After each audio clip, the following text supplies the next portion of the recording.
Welcome everybody to K-Joe Views. We have a very special episode with today with special guests, fathers, for my viewing of Fatherhood. Hey. So to my immediate right, we have Whitney, who is a father of your little girl is 8 months. 8-month-old baby girl.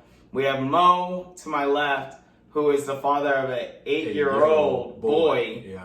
And then we have LeBron to the far left, who is the father of 2 boys who are 4 and 2. Yep.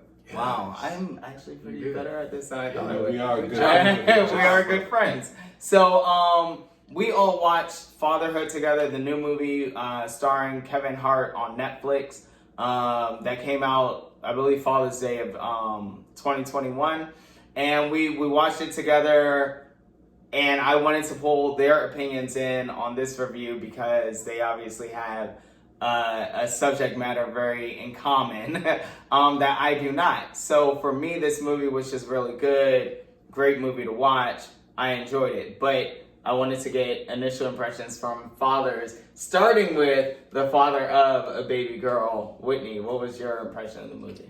So my baby girl, no spoilers, my baby's girl's name is Elizabeth.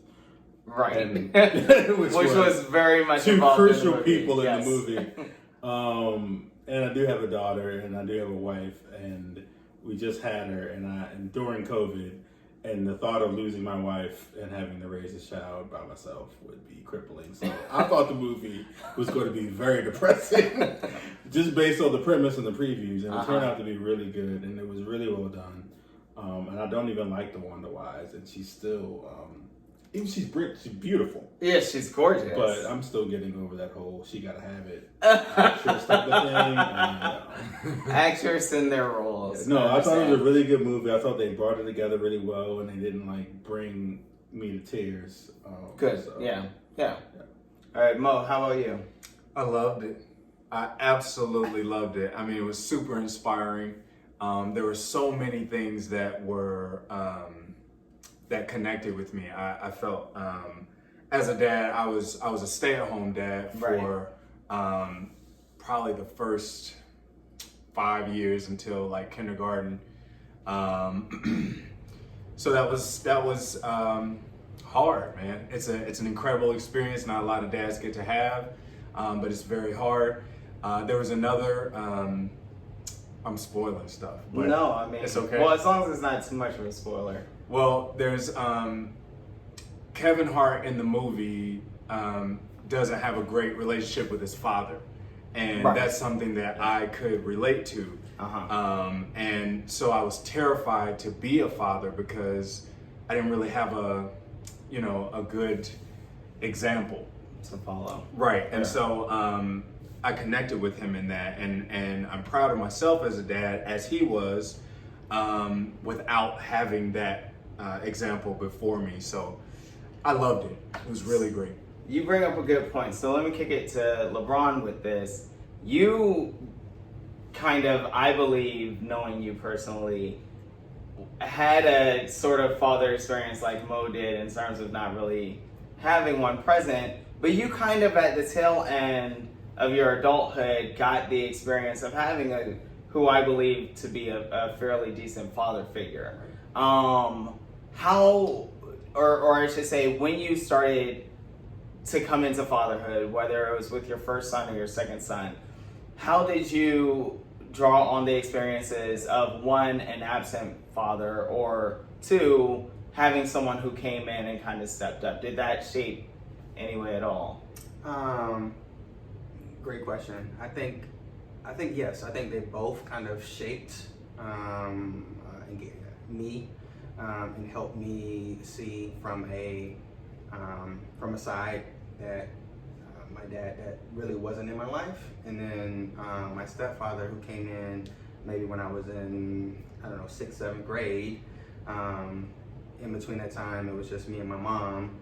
So to have a father figure kind of take over later in the game and kind of come in from the outside, I kind of learned a lot from him and took a lot of experience from him. But I don't know. I think it's hard. You two also took paternity leave. I mean, you didn't do the whole stay-at-home dad experience, but you took paternity leave. I too stayed at home. We'll come back to you. What was it like the first time staying home with your child without, you know, your wife or your wife to run to or help you out with that kind of stuff? I mean, it was nerve-wracking. I honestly, you know, you're left with this child that you have a responsibility for, and honestly, you don't know what to do. I mean, you kind of just are going day by day and trying to learn one from the mistakes that you make. You know, learning, you know, how to, you know, change a diaper properly. You know, there's books for this though, right? well. Still take Still take practice. yeah, I mean, you still got to You learn. can't how just to learn it swallow. in All theory these- and it's there's good. all these Changing a things. diaper when you're being sprayed with shit, Yeah. it's different. So it really does. That's really what happens. Yeah. They Yeah, spray you they with spray- the especially- with the dookie. Yeah. Yeah, especially It's boys. Boys, if you you're don't gonna get cover, shot if with you the don't penis. cover, if you don't cover, It's different with boys and girls. The penis cone. Yeah. Yeah, You're gonna need A a cone. penis cone. Yeah, bro. You'll know. Yeah. Oh no. So Okay. But as you're changing them, you got to cover the private parts so that he doesn't spray you. Right. As you're cleaning them. Oh my god. Also- girls also- also spray. This is in Yeah, the books shocking. though. I mean, you can read it in the book, but it ain't nothing like the experience of it, or like when you're, for example, diaper and you get sprayed. right? You're changing a diaper, and you're gonna want to use a warmer for your wipes because wipes are cold. You wipe up a warm baby's ass with a cold wipe. Pee is like, you know, if you're in the shower and the water start running before it gets warm, you're Right. gonna need to pee. I see what you're You know what I'm saying. saying? It initiates that whole Exactly. process. This is where Okay. the pee cone come in. For boys, you put that over their little pee, and then in the spray, it just stay right there. It don't come at your mouth. and Okay. face. It's too graphic. It's too graphic. Let's move on. So another thing that this movie, another kind of motif in this movie was this idea of a single man could not raise a child. Now, obviously, the three of you guys are all married, right? However, you all went through a time period, whether allowed by the government or worked out by your wives, to take care of the child.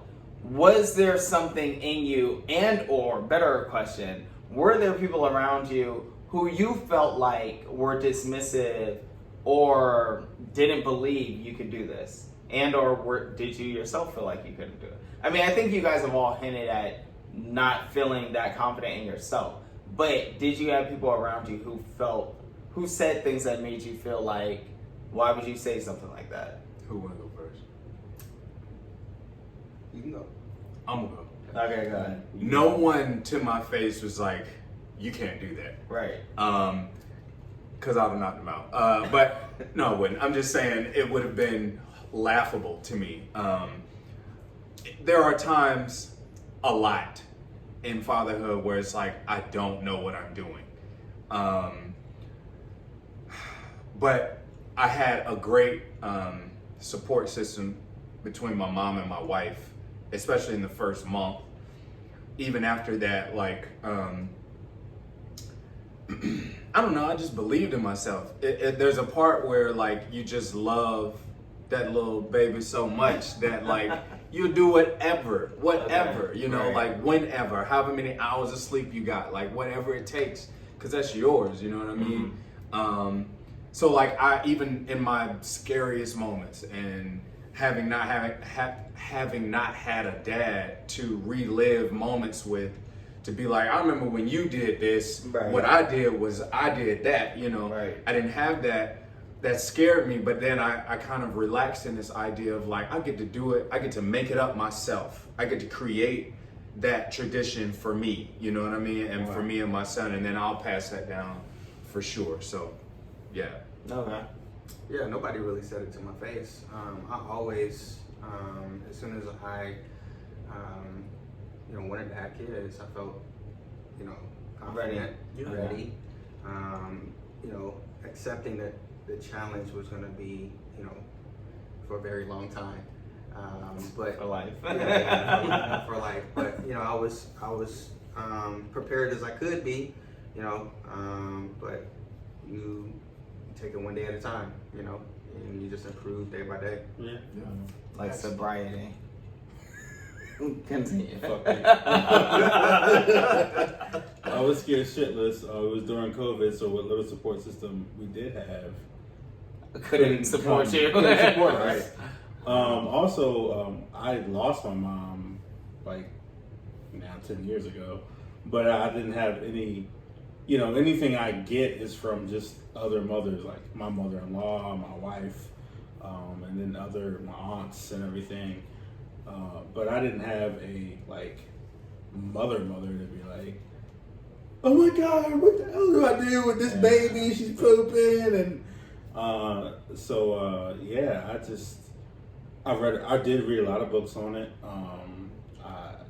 I've asked both of them, what the hell do I do with this child, and just leaned on my support system, Right. And just learning and going about, and I won't say the child helps you, but they do. I was lucky enough to have a child to where if you did it right, they would stop crying. Right. Okay. So fair enough. Okay. I don't want to keep our viewers on too long, so we're going to quickly go around. We'll start with you and with Whitney. And if you graded this movie from A to D, with A being the highest grade, well, A to E, Mm-hmm. E being failing, D, so on and so forth, like a classroom scale. Mm-hmm. What would you give this movie? We doing like B plus. Yeah, you can do pluses and Okay. minuses. Yeah, absolutely. I would go with like an A minus. Okay. It was a good movie. All right, It excellent. was a good movie. Mo? I would give it an A. I mean, Kevin Hart did an amazing job, and the women around him. There were some of the co-stars. I liked them. They were good. I would say a solid A. Yeah. Yeah. Yeah. I would also give it. I would give it an A minus. Yeah, it did. Even though I compliment the movie by it not trying to be funny, any of the funny parts were naturally funny. I would have actually preferred them finding a way to make more naturally funny parts. But other than that, I thought it was an amazing movie, great movie. So I give it an A. I'm glad it wasn't morbidly sad. I was expecting it to be. yeah, you're right. So, We're gonna need boxes of Right. tissues. We should watch this shit.